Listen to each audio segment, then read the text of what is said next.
Nous commençons notre programme dans 1 minute, le temps que les dernières personnes se connectent.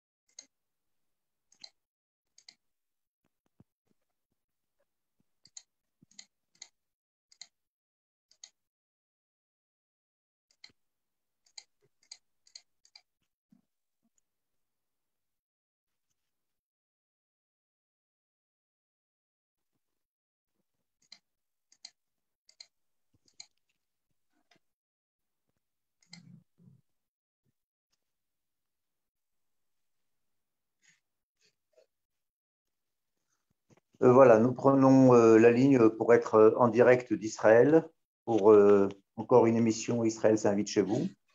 Avant même de vous présenter le programme de ce soir et les questions que nous avons décidé de traiter, je voudrais que nous ayons tous une pensée émue pour les 2 commandants de l'armée israélienne, des unités de commando, Ofek Aaron et Itamar El-Harar, 2 jeunes commandants de 26 et 28 ans qui malheureusement ont perdu la vie hier lors d'un événement, j'allais dire, tragique qui s'est passé dans une unité de l'armée. Et je crois que traitant des affaires sécuritaires dans cette émission et cette rencontre habituelle avec notre invité Mathias Inbar, il était de notre devoir de consacrer ces 2 premières minutes à leur mémoire. Et voilà, tout ça pour vous dire que finalement, les questions sécuritaires en Israël sont des choses qui sont au jour le jour, qui sont des questions qui nous préoccupent, et c'est des jeunes officiers qui sont morts malheureusement, faisaient une garde pour essayer aussi, comme l'enquête le prouvera probablement, d'essayer d'arrêter des voleurs d'armes de pointe que cette unité de commando avait à sa disposition. Et j'en dirai pas plus, à part si Mathias Inbar, notre invité, voudra compléter quelques informations là-dessus. Alors effectivement, nous avons, j'allais dire presque 2 fois par an, vu que l'évolution de l'actualité sécuritaire en Israël est très très particulière, nous avons décidé de prendre l'expert francophone en la matière que vous connaissez tous à travers nos rendez-vous, à travers ces émissions de télévision. C'est la raison pour laquelle notre émission durera aujourd'hui 55 minutes et qui devra se retirer pour son direct à la télévision. Nous avons demandé à Mathias de nous faire, j'allais dire, une revue, une de plus, sachant que les choses ont évolué depuis notre dernière rencontre. Nous avons des nouvelles questions qui sont portées à l'ordre du jour. Le Premier ministre, qui est en poste depuis quelques mois, a fait sa déclaration de politique générale à la Commission des Affaires étrangères et de la Défense à la Knesset il y a quelques jours. Nous avons depuis quelques jours aussi une certaine révolte de la population bédouine. Nous avons connu il y a quelques mois une révolte de la population arabe d'Israël. Là, c'est un autre pan de la population arabe israélienne qui sont les Bédouins. Nous avons entendu cette semaine quelque chose de très particulier qui est cette tentative d'intrusion, on ne sait pas à quel niveau encore, mais en tout cas qui a été dévoilée par les services, de tentative de retournement de certaines personnes en Israël pour travailler pour les Iraniens. Évidemment, on a les préoccupations de tous les jours et les préoccupations fondamentales et stratégiquement importantes qui sont les questions de l'Iran, du Hezbollah et de Gaza. Voilà, c'est toutes ces questions un petit peu en vrac que je renvoie à Mathias, qui est le mieux placé, j'allais dire, pour essayer de nous mettre un petit peu d'ordre.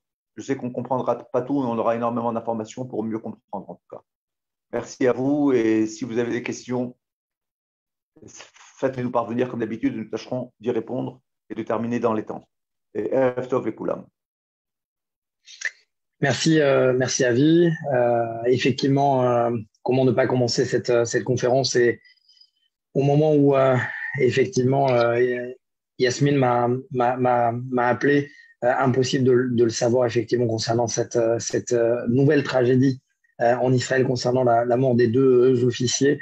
Dur temps pour l'armée israélienne après le crash de l'hélicoptère des deux pilotes de l'armée israélienne de ce crash d'un hélicoptère qui revenait d'un entraînement. Eh bien, de nouveau, une unité d'élite, la division commando, qui est meurtrie par la mort de deux commandants de bataillon. Rappelons les faits. Tout simplement, c'est qu'actuellement, il y a une multiplication exponentielle des entraînements de la part des unités d'élite et des unités qui sont peut-être amenées à combattre dans le terrain topographique libanais et syrien, eu égard à la situation extrêmement volatile dans le nord du pays et peut-être à l'approche d'une frappe israélienne en Iran. On le sait que le Hezbollah rentrera immédiatement dans la danse, donc pour travailler en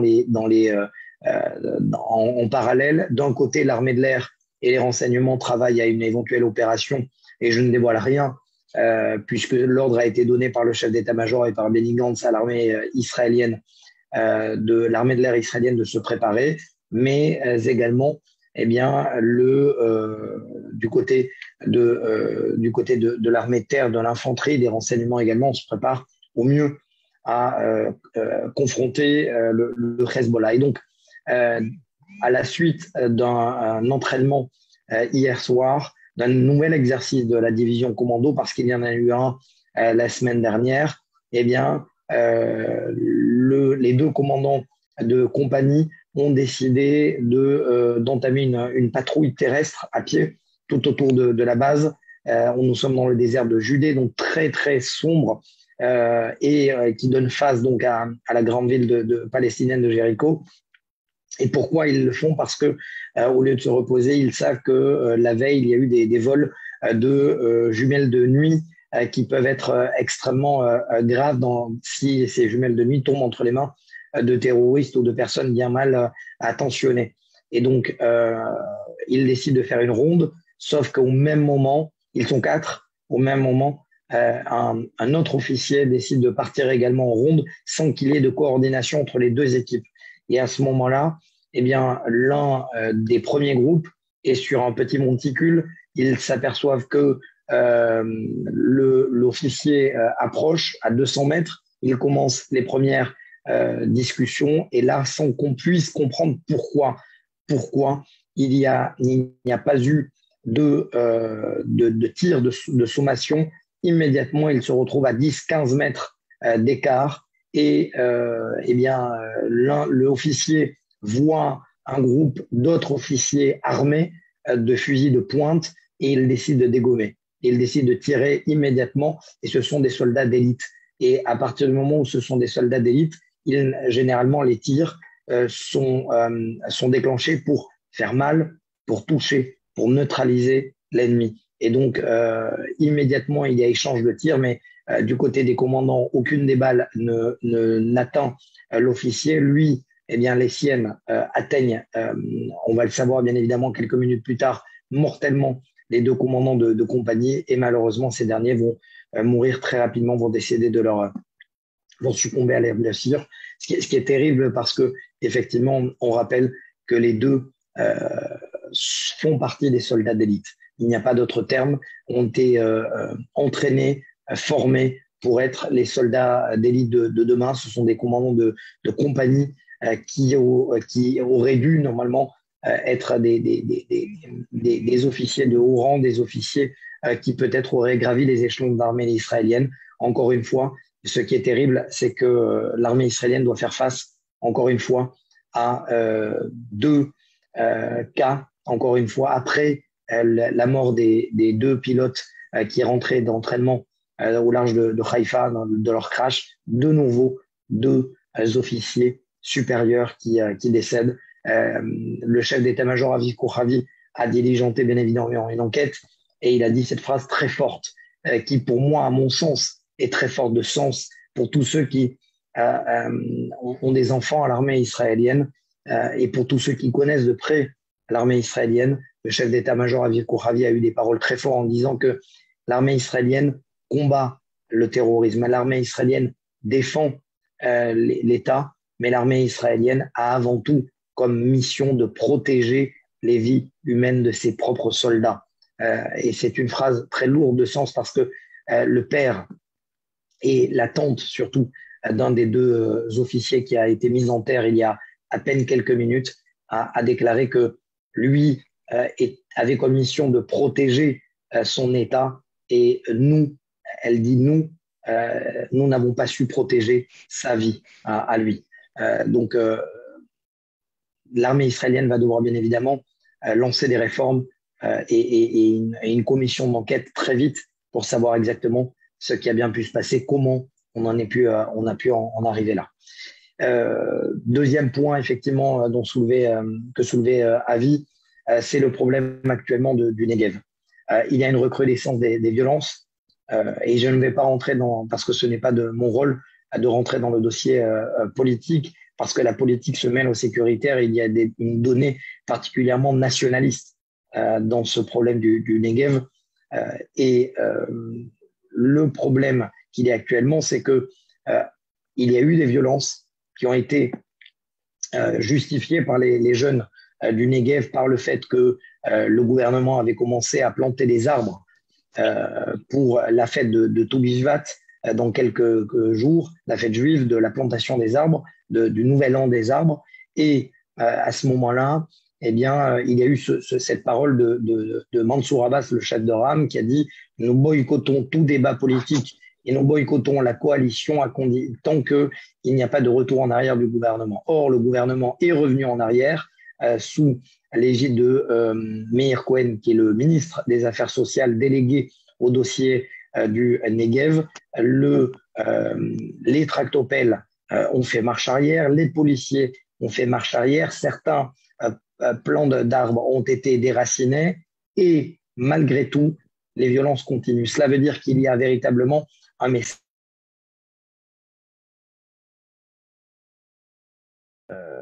Il y a actuellement une manière d'enflammer. Il y a quelqu'un visiblement qui harangue les foules et on n'entend toujours pas les paroles d'apaisement de la part ni de Mansour Abbas, ni de Yair Lapid, qui a demandé justement à ce qu'il y ait un retour en arrière, ni du Premier ministre ce soir, Naftali Bennett. Pour l'instant, la situation semble sous contrôle, mais il y a énormément de déploiements de policiers dans le sud du pays, c'est-à-dire les routes numéro 6, les routes 31, les routes 25, qui vont vers le sud, sont complètement jonchées de pierres et de cocktails Molotov. Il y a des dizaines d'arrestations. Il y a utilisation également des Mista-Avim, c'est-à-dire des unités d'infiltration sous couverture pour essayer de rentrer à l'intérieur des manifestations pour les enrayer. On comprend bien que pour l'instant, certes, la situation est sous contrôle, mais si on avait pu apercevoir un réveil, certains diront que ce réveil était prédestiné et programmé des violences dans les villes arabes israéliennes, que ce soit Lod, que ce soit des villes mixtes d'ailleurs, comme Saint-Jean d'Acre ou alors Nazareth ou Melfachem ou Kfar Kassem, qui ne sont pas mixtes, qui sont arabes des villes arabes israéliennes. Et là, on peut se poser la question de savoir, dans une société qui est normalement patriarcale, c'est-à-dire qui est régie par des responsables communautaires, par des responsables politiques également, comment personne ne lance des messages d'apaisement. Et là, on est en train d'apercevoir que finalement, même le Negev est en train de réagir comme une cinquième colonne où certes, certains se disent israéliens, mais on voit la limite du système avec des jeunes qui disent que de ce type de phrase, on nous vole nos terres. Donc, on n'est plus dans le cadre des terres régies par l'État, on est dans l'appropriation du terme nationaliste, de dire nos terres, dans le cadre du discours qu'on pourrait entendre éventuellement dans les territoires. Et donc, il va falloir effectivement, c'est une des données sécuritaires qu'il va falloir prendre en compte éventuellement dans un prochain conflit. On avait le problème, donc on avait vu l'émergence de ce problème interne très fort au cours de l'opération protection du Mir en mai dernier, où il y avait eu une alerte très sensible avec l'utilisation et l'entrée après un travail de commission d'enquête du Shabak, des renseignements intérieurs israéliens qui avaient donc accepté leur mission, ou d'ailleurs contre la volonté du chef du Shabak qui avait déclaré que ce n'était pas normalement de son rôle de pouvoir gérer les crises internes dans les grandes villes arabes israéliennes. Désormais, le Shabak est désormais aussi partie prenante à l'intérieur du désert du Negev. Il faut le savoir que j'ai parlé moi-même à l'ancien commandant de bataillon, commandant du bataillon bédouin, qui a déclaré que ces jeunes-là agissaient contre les intérêts de la population bédouine et qu'il fallait absolument que le gouvernement en prenne conscience et qu'il y a une volonté de dialogue, mais visiblement, il ne peut pas y avoir de dialogue lorsque, de leur côté, visiblement, il y a comme si chacun se souvient bien évidemment du discours de Yasser Arafat à l'époque, loin de moi de faire un rapprochement entre la seconde intifada, le lancement de la seconde intifada et ces violences dans le désert du Negev. Mais on se souvient très bien de Yasser Arafat qui justifiait le lancement de la deuxième intifada par le déplacement de Ariel Sharon, alors chef de l'opposition sur le mont du Temple. Et bien là, on est dans le même cas, à savoir qu'il y a une volonté de justifier l'injustifiable, justifier les violences en disant que l'État plante des arbres sur des terrains domaniaux, et donc il y a à partir de ce moment-là un déclenchement des violences. Donc on peut effectivement là à l'heure actuelle intégrer encore un nouveau front, presque un cinquième front. Donc il y avait le front sud, il y avait le front iranien, il y avait le front nord, c'est-à-dire libano-syrien, il y avait le front à l'intérieur des territoires, et désormais il faudra deux fronts communs, le front des Arabes, des violences dans les villes mixtes arabes israéliennes et les villes arabes israéliennes, ainsi que dans le désert du Negev. Et il va falloir donc, bien évidemment, comme je le disais, très vite, du côté des forces de sécurité, du côté des forces de police, mais encore une fois, on l'a bien compris, la sécurité ne fait pas tout. Et tant qu'il n'y a pas de guerre, de décision forte au niveau du pouvoir, rien ne pourra être réglé, parce qu'on assiste véritablement. En 1948, il y avait une guerre d'indépendance. Là, on assiste véritablement. Je sais que le mot peut-être va choquer et va vous choquer, mais il y a une guerre de gouvernance actuellement. Il y a une vraie guerre de gouvernance à l'heure actuelle. Il va falloir reprendre la gouvernance dans certaines zones. Certains diront que ça ressemble à s'y méprendre au territoire perdu de la République en France. Et je ne ferai pas de comparaison parce que cela n'a strictement rien à voir. Certains essaient justement de faire un rapprochement. On est dans deux domaines diamétralement opposés, avec des données historiques, religieux qui sont complètement opposées. Donc on en revient véritablement aussi au thème de notre conférence aussi, les enjeux sécuritaires 2022. Israël donc a terminé l'année sécuritaire 2021 avec certes une guerre, l'opération protection du mur, mais mieux qu'on ne le pensait, avec un avantage et des avantages opérationnels significatifs auxquels on ne pouvait pas s'attendre, avec les enjeux de la Covid-19, avec une crise politique et sécuritaire au Liban sans précédent, avec un Iran qui avance toujours aussi rapidement vers une bombe nucléaire. On pouvait s'attendre éventuellement à beaucoup plus de déséquilibre dans la région, et Israël termine bien, plus ou moins bien, l'année 2021. La question est de savoir 2022. Et c'est ça qui peut poser des problèmes. Parce qu'on a, comment analyser? On a un Hamas qui a été certes affaibli dans la bande de Gaza, mais on le sait, le Hamas a du mal à gérer administrativement la bande de Gaza.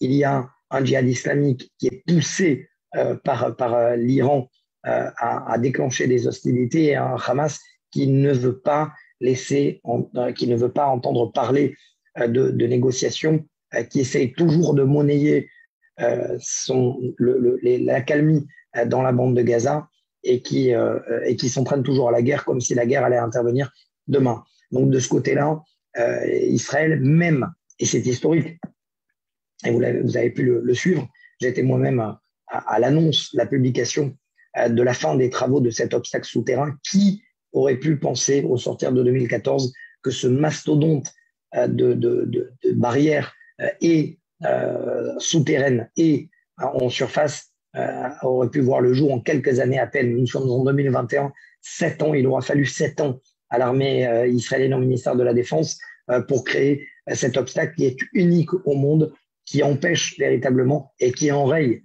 l'âme stratégique du Hamas, des millions de dollars dépensés par le Hamas qui ont été finalement annihilés par ce projet.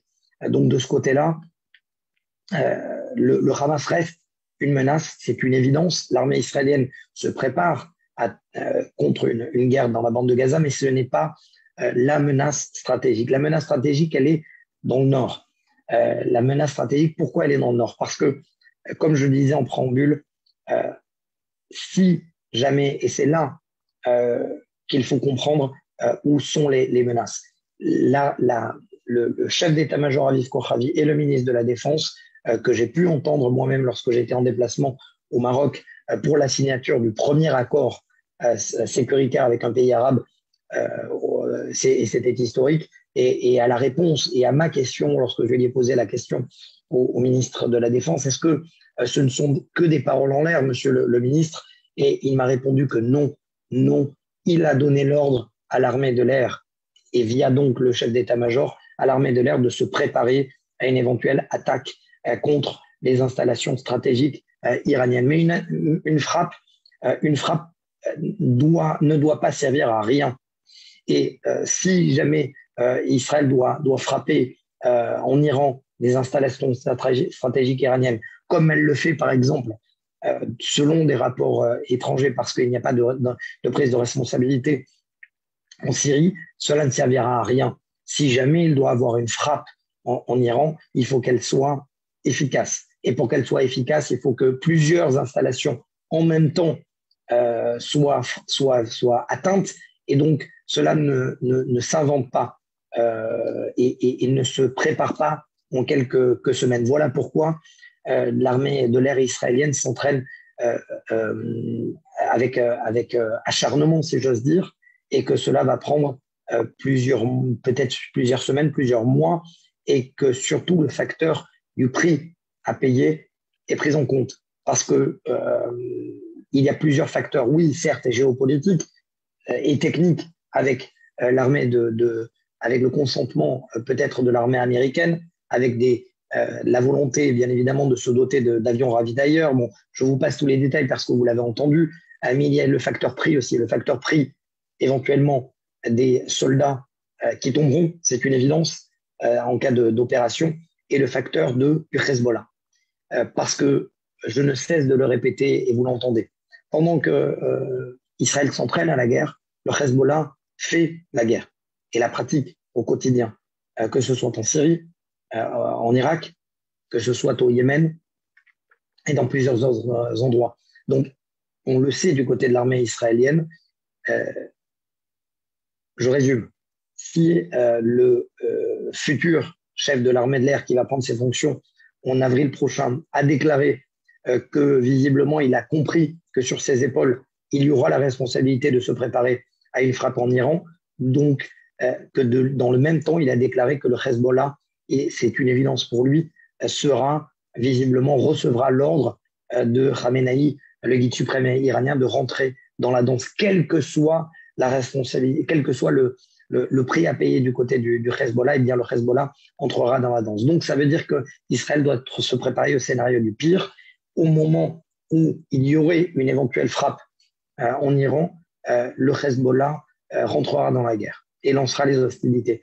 Donc de ce côté-là, c'est la raison pour laquelle il faut comprendre pourquoi l'armée israélienne se prépare au scénario du pire et surtout considère que la menace nord est la menace la plus existentielle, la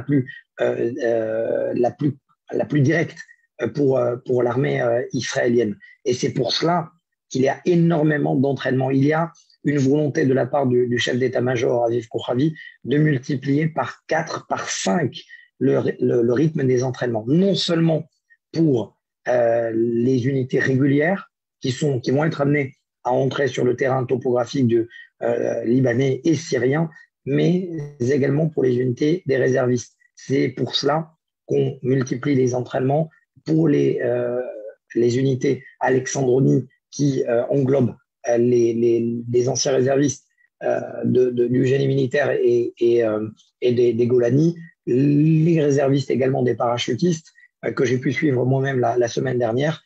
Il y a une volonté d'être prêt pour faire mal à l'ennemi en cas de future guerre. Parce que la guerre de 2022, peut-être de 2023, devra ne pas ressembler à celle de 2006. C'est une évidence. Pour les têtes pensantes de l'état-major israélien, le défi militaire et sécuritaire pour l'année 2022, ça voudrait dire que être décisif. Et cela veut dire quoi être décisif? C'est le credo d'Aviv Kochavi, être plus puissant, plus direct, plus décisif le moment venu. Une guerre contre le Hezbollah doit durer entre 3 et 7 jours. Et ça veut dire aller chercher l'ennemi sur son territoire et faire mal très vite et très fort à l'ennemi, en l'occurrence le Hezbollah et les milices chiites, quelles qu'elles soient, sur le terrain syrien. Mais ça voudrait dire aussi, et là, en ce sens, et il faut le dire, malheureusement, il n'y a pas assez de communication. L'arrière-front israélien, et par rapport à ma dernière conférence, on a beaucoup plus d'informations aujourd'hui, doit être prêt à encaisser des coups. Ça voudrait dire qu'il y a eu un entraînement de l'unité Rachel en hébreu, c'est-à-dire de l'unité de gestion de crise nationale en Israël, qui s'est entraîné au transfert de population. Parce que ce qui n'est pas assez dit, c'est qu'en cas de conflit avec le Nord, entre 100 et 150 000 missiles sont prédisposés à être envoyés sur Israël. Voilà, des dizaines de milliers, visiblement, de missiles vont être tirés sur Israël. Je parle volontairement du scénario du pire, parce qu'il faut pouvoir mettre des mots MOTS sur des mots MAUX. Si jamais il y a une guerre dans le Nord, elle ne ressemblera en rien à la guerre que l'on a connue avec la bande de Gaza. Si au plus fort d'un conflit avec Gaza, on avait entre 5 et 600 missiles par jour, là, il pourrait y avoir entre 2000 et 3000, voire 4000 missiles par jour qui s'abattraient sur Israël. C'est la raison pour laquelle l'armée israélienne de l'air, sur terre et mer et cyber aussi, s'entraîne pour aller vite et pour être décisif beaucoup plus vite face à un ennemi qui est surarmé au-delà des frontières et surtout dont on sait pertinemment qu'il possède des missiles de précision qui sont capables de s'abattre dans n'importe quel point du terrain israélien. Certains disent que parfois je peux annoncer des mauvaises nouvelles, mais parfois ne faut-il pas annoncer justement ce qui pourrait intervenir plutôt que de se voiler la face et de dire que finalement tout va bien.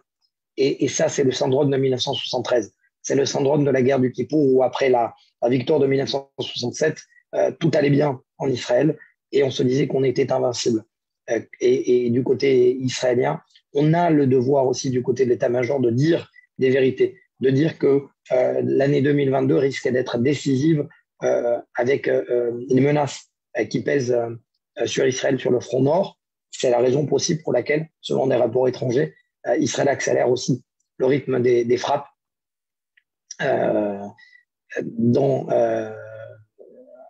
selon des rapports étrangers en Syrie, parce que l'Iran n'abdique pas et l'Iran continue de transférer des missiles et des dernières technologies et des armes de pointe comme des drones suicides sur le terrain syrien, destination donc le Liban.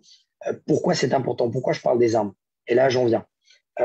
Beaucoup parlent du programme nucléaire iranien. Sauf qu'on oublie trop de parler du programme balistique iranien. Pourquoi c'est important? Et pourquoi c'est une menace presque aussi grande que le programme militaire et nucléaire iranien? Parce qu'une fois que vous arrivez à transformer des ogives traditionnelles et des missiles intercontinentaux et vous transformez ces missiles intercontinentaux traditionnels en missiles nucléaires, eh bien vous imposez une puissance et un pouvoir de dissuasion dans toute la région. Et ce programme balistique n'est pas compris dans l'accord de 2015. Et c'est ce programme-là qui fait peur parce que l'Iran a accéléré dans le même rythme et son programme nucléaire et son programme balistique, avec la création, bien évidemment, de missiles toujours aussi performants, avec la création, telle que l'ont précisé les ministres de la Défense, le chef d'état-major et le Premier ministre, des drones suicides capables de frapper l'intégralité de la région. Ce sont des drones qui peuvent faire mal et qui peuvent toucher plusieurs points en Israël et qui sont capables d'être tirés également depuis la Syrie vers le territoire israélien. Je salue d'ailleurs Ariel Gomez qui est parmi nous. Ariel, bonjour. Et c'est pour ça que je suis presque hésitant parce que Ariel est un spécialiste de la question des missiles et des questions de l'aérospatiale. Donc j'essaye de ne pas dire de bêtises en même temps lorsqu'il est présent sur ce Zoom.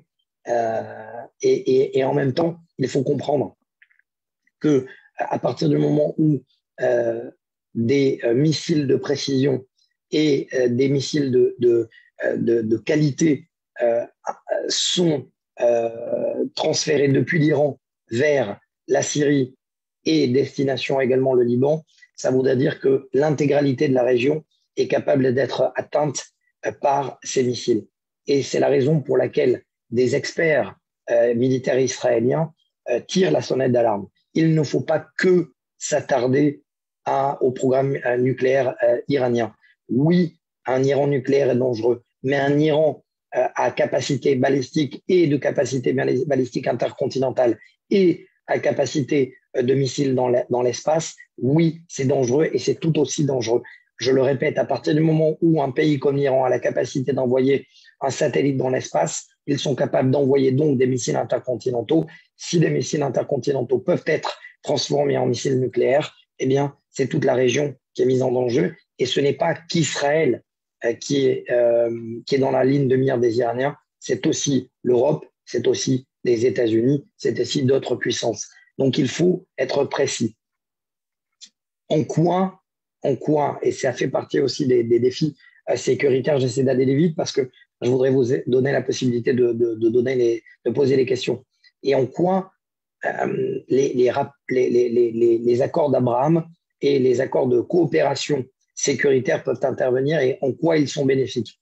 Parce que lorsque vous signez un accord sécuritaire avec le Maroc, eh bien, vous avez un accès aussi, parce que si Bruxelles, par exemple, est la capitale européenne des services de renseignement occidentaux et la capitale du Mossad en Europe, ce n'est pas un secret, le Maroc l'est tout aussi. Et donc, c'est intéressant aussi de pouvoir compter sur le Maroc pour lutter contre les intérêts iraniens dans la région, avec la fuite des capitaux iraniens du Liban et l'investissement des capitaux iraniens en Afrique. Et la raison pour laquelle eh bien, le Maroc est une place essentielle en termes de collecte de renseignements, c'est justement pour cela qu'il faut absolument consolider cet accord de relations et cet accord sécuritaire et militaire avec le Maroc. Mais tout autant avec les Émirats arabes unis et peut-être un jour avec l'Arabie saoudite. Je recevais la semaine dernière un journaliste saoudien qui était proche du royaume et qui disait justement que tant que la communauté internationale n'unit pas son effort pour lutter contre l'Iran de manière unie, commune, et non pas, ne laisse pas à chacun des pays lutter contre l'Iran et le Hezbollah, rien ne pourra être acquis.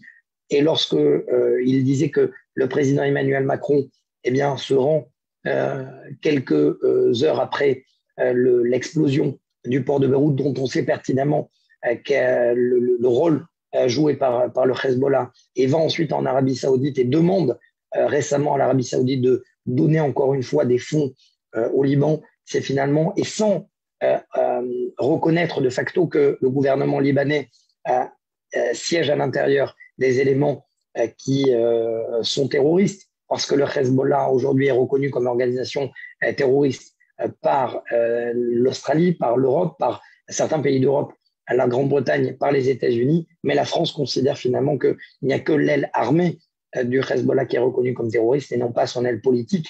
Et pour ce journaliste saoudien, me disait que finalement, tant qu'on ne reconnaît pas que l'aile politique du Hezbollah est une organisation terroriste, rien ne pourra être fait et rien ne pourra être acquis dans la région. Et c'est l'un aussi des objectifs que s'est fixé, l'autre objectif sécuritaire que s'est fixé Israël, c'est de mettre la pression aussi sur la communauté internationale pour que ce point-là soit reconnu. Je terminerai en disant, parce que je voudrais vous laisser poser des questions, que la dernière opération protection du mur a montré aussi que le Hamas était capable de se servir de l'aspect religieux, comme on l'a vu, de protection de mur, lorsque des mots comme Al-Aqsa sont prononcés, et la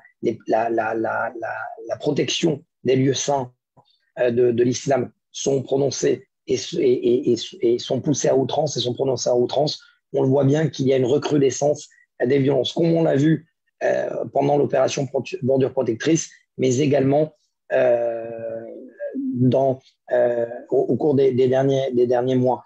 Lorsque le Hamas voyait qu'il y avait une négociation égyptienne pour trouver des solutions dans la bande de Gaza, le Hamas a ordonné à ses cellules dormantes de multiplier les attentats dans les territoires. Et c'est aussi l'un des enjeux sécuritaires pour l'année 2022, trouver un équilibre des forces et maintenir un équilibre des forces dans les territoires. Et en même temps, et c'est vrai que peut-être parfois la question dérange, mais il y a une coopération sécuritaire avec les Mukhabarat, les renseignements palestiniens, et il faut absolument que cette coopération se poursuive. Et parfois, on a effectivement l'impression que l'armée israélienne non seulement opère dans les territoires, mais aussi aide l'autorité palestinienne à maintenir le calme sur le terrain, parce que ça serait quand même ouvrir un autre front et déclencher une troisième intifada à l'intérieur des territoires signifierait que donc l'armée israélienne devra gérer, encore une fois, je le répète, et je terminerai, finalement les enjeux sécuritaires de 2022, c'est gérer en même temps donc plusieurs fronts, on le répète, bande de Gaza, territoire, et j'englobe la question de Jérusalem, les villes arabes israéliennes, le désert du Negev et le front nord avec le Liban et la Syrie. J'espère avoir donné toutes les informations possibles et en tout cas avoir fait un état des lieux de la situation sécuritaire à l'heure actuelle. Alors, Mathias, merci. Oui. Je laisse aux gens qui veulent avoir le temps de poser quelques questions. Il nous reste quelques minutes. Tu n'as pas prononcé, est-ce que c'est sciemment, deux mots dont nous avons énormément parlé lors de la précédente conférence. C'est les grandes puissances États-Unis, URSS. Est-ce qu'il y a depuis le changement de pouvoir en Israël qui date finalement de pas si longtemps que ça, la prise de pouvoir par Biden, est-ce qu'il y a une évolution stratégique importante, connue, sur la position des États-Unis, sur la position fondamentale d'Israël sur l'Iran? Est-ce que c'est le corona qui, pour le moment, nous fait retarder prendre ces décisions importantes d'intervention, ou bien on a besoin de l'appui officiel des puissances et d'être encore plus près de notre côté? J'ai volontairement effectivement évité de poser la question géopolitique parce qu'on serait rentré dans un autre registre et je voulais avoir effectivement le temps de parler de tous les aspects. Poutine reste en place, donc le président Poutine reste en place. De ce côté-là, il n'y a pas de surprise et ce n'est pas un secret qu'il a moins la relation est peut-être moins amicale qu'elle ne l'était avec Benjamin Netanyahou. Ce n'est pas un secret, mais le président Poutine fonctionne par intérêt et non pas par amitié, et que son intérêt, c'est surtout de faire en sorte de jouer sur tous les tableaux, de laisser Bachar al-Assad dans l'État, de laisser l'Iran sur le territoire, parce que l'Iran fait le sale travail et lutte contre Daesh sur le terrain, mais en même temps, laisser, ce n'est pas un secret non plus, selon les rapports étrangers, Israël opérer. Si Israël est capable d'opérer sur le port de Latakia avec une précision chirurgicale, selon des rapports étrangers, encore une fois, dans un petit périmètre où il y a une base aérienne de Khmimim russe à quelques encablures, du côté de la Syrie, on se pose la question de savoir est-ce que les Russes ne coopèrent pas avec Israël. Donc de ce côté-là, le président Poutine reste fidèle à lui-même.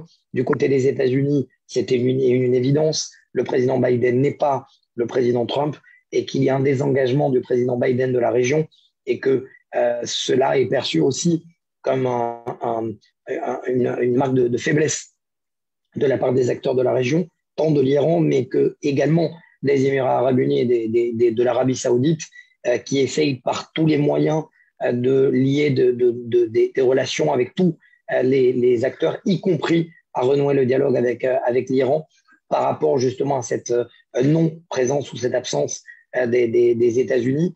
Il y a également le fait que les États-Unis, ce n'est pas un secret non plus, si les États-Unis n'accèdent pas à la demande d'Israël de fournir des avions ravitailleurs commandés par Israël beaucoup plus rapidement, c'est parce que c'est un message aussi envoyé par l'administration américaine de dire on ne peut pas se permettre de vous donner tous les outils pour opérer seul contre l'Iran. Et donc, une telle opération devra passer aussi par notre aval ou pas, d'ailleurs. Mais pour l'instant, on le sait très bien que Israël, sans ces avions ravitailleurs, ne pourra pas agir.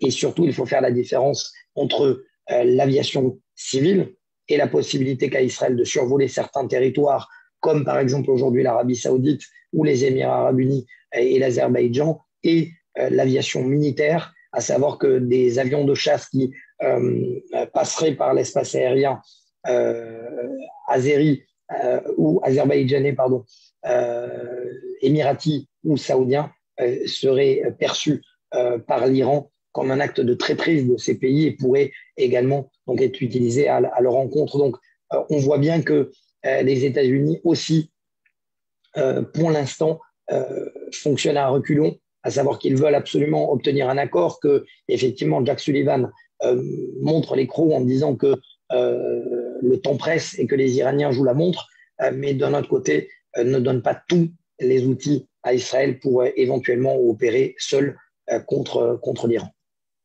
Alors, je répondrai à deux des questions qui sont posées en attendant. La première, est-il dangereux ou déconseillé de faire son alia dans le nord ou dans le sud, peu importe. Il est toujours très conseillé de faire son alia et la situation sécuritaire, Dieu merci, globalement, Israël a montré qu'elle était capable d'accompagner et d'encadrer, même pendant les périodes de guerre, les périodes de pandémie. Donc, c'est une question qu'on peut légitimement se poser, mais je crois qu'il n'y a pas d'endroit. Israël est un petit pays et donc qu'on fasse son alia à Carmiel, à Haïfa ou à Jérusalem, on est sous la protection divine d'un côté, sous la protection du même Tsahal de partout. Donc, il faut effectivement faire confiance aux autorités civiles et militaires. Et la deuxième question, effectivement, qui est un petit peu liée à ça et auquel nous ne répondrons pas parce que nous ne rentrons pas en politique, est-ce que cette nouvelle situation est liée au changement politique en Israël? Donc, chacun se fera son avis là-dessus. C'est une question, nous ne traitons ici que les problèmes sécuritaires, même si, comme l'a précisé Mathias en début d'intervention, il est évident que l'évolution d'Israël est un pays démocratique, contrairement, comme on l'a vu, à d'autres pays dont les dirigeants sont assurés dans les 20 prochaines années. Et donc, on doit légitimement faire avec les résultats des élections en Israël et s'assurer que Tsahal garde sa puissance et sa suprématie, surtout pour protéger tous les citoyens du pays. Une question qui nous est posée, Mathias, c'est de savoir est-ce que la technologie, le dôme de fer a fait ses preuves, mais tu as parlé d'une nouvelle dimension, j'allais dire, avec les missiles entre les mains du Hezbollah. Est-ce qu'aujourd'hui, j'ai oublié les noms en hébreu, au-delà du dôme de fer, je crois qu'il y a une nouvelle technologie, Charvit à Kessem, je crois que c'est ça. La fronde de David, ouais. La fronde de David. Voilà. Alors, la fronde de David est opérationnelle aujourd'hui. Comment ça marche? Eh bien, on va rentrer très rapidement dans les détails, mais le dôme de fer est capable d'intervenir sur des missiles de courte portée et également sa capacité a été améliorée pour intervenir contre des drones également tirés par le terrain ennemi. Donc ça, c'est aussi une nouveauté parce qu'à chaque fois, effectivement, c'est une question d'algorithme tout simplement et une question de performance de cet algorithme qui est donné par les ingénieurs de Raphaël et sans citer toutes les entreprises de IAI et de Elbit qui sont les producteurs du dôme de fer et ensuite qui donnent la possibilité à l'armée aussi de développer des algorithmes. Ensuite, il y a la fronde de David qui est capable d'intervenir sur des missiles de courte et moyenne portée et donc c'est véritablement la fronde de David qui devra remplir le rôle de contrer les missiles de plus longue portée tirés par le Liban ou la Syrie en cas de conflit avec le Nord. Et c'est elle qui devra répondre présent, effectivement, c'est ce système qui devra répondre présent en cas de conflit. Et ensuite, il y a le RETS 3, principalement, qui est capable de gérer des missiles intercontinentaux ou de longue portée ou des missiles balistiques de longue portée qui pourraient être tirés de plusieurs milliers de kilomètres. Le dôme de fer, on le sait, on n'a plus besoin de le présenter, près de 90% jusqu'à 95% de réussite au cours de la dernière guerre de protection du mur dans la bande de Gaza. Mais encore une fois, il faut le rappeler, je sais que peut-être que je parle de mauvaises nouvelles et de scénario du pire, mais il faut s'attendre au scénario du pire contre le Hezbollah où plusieurs milliers de missiles vont s'abattre par jour. Donc, il y aura des impacts sur l'arrière-front. Le dôme de fer ne pourra pas remplir intégralement son rôle parce qu'il n'y a pas de 100% d'hermétique. Mais en tout cas, c'est la raison pour laquelle, eh bien, ça je ne l'ai pas évoqué, mais ça pourra peut-être faire l'objet d'une nouvelle conférence. On a accusé l'armée israélienne de trop favoriser la défense en oubliant l'attaque. Eh bien, la défense est omniprésente et cruciale pour défendre justement l'arrière-front. Pourquoi on se défend? Pourquoi on se dote de barrières souterraines, barrières en surface, de capacités de protection? C'est pour permettre justement de passer à l'offensive tout en n'étant pas inquiet de ce qui se passe dans l'arrière-front. Et effectivement, au cours pendant des années, on a plébiscité la défense au profit de l'attaque. On a oublié d'attaquer, de prendre les devants du côté de l'armée israélienne. Ce qui peut être, et c'est le credo d'Aviv Kochavi, le chef d'état-major, c'est de tout en consolidant la défense, et bien de passer à l'étape supérieure et aussi d'accélérer les capacités offensives et décisives de l'armée israélienne en terrain ennemi. J'ai vu rapidement une question. Est-ce que Israël bénéficie de missiles de précision, balistiques également? Oui, ce n'est pas un secret, je ne dévoile rien non plus, parce que ces missiles ont été utilisés au cours de la dernière guerre protection du mur, tirés par l'artillerie notamment, et tirés selon des rapports étrangers. Encore une fois, ça, on n'en a pas la confirmation par Israël, par des batteries d'artillerie qui ont frappé certaines cibles en Syrie, mais ça, il faut rester au conditionnel. Mathias, on va te libérer quelques minutes en avance. Il y a encore d'autres questions qui arrivent, mais on gardera pour un prochain rendez-vous. Je voudrais saluer la présence de délégué général en France, Jean-Charles Zerbib, et d'autres amis tels que Gérard et d'autres encore qui ont été salués ce soir. Donc vraiment, avec tous les points d'interrogation que tu as mis, je crois que c'est une bonne chose de nous remettre un petit peu les choses en face des yeux et de ne pas regarder la situation avec trop d'optimisme, une situation complexe. Et on espère que c'est une situation en tout cas qui est gérée au niveau politique et militaire. Et voilà, on continue à être à l'écoute de tout ce qui se passe en Israël et c'est le principe de cette émission. Nous allons nous retrouver sur tout un autre sujet complètement dimanche prochain, parce que la vie continue en Israël. C'est Tou Bishvat la semaine prochaine. Et même pour les Tunisiens, Seudat Yitro jeudi d'après. Mais ça, nous n'aurons pas l'occasion de l'évoquer. Voilà, c'est pour se quitter sur une note un petit peu sympathique. Je vous souhaite Shabbat Shalom et je vous retrouve dimanche. Toda Rabba Mathias, Leitraot. Merci à vous.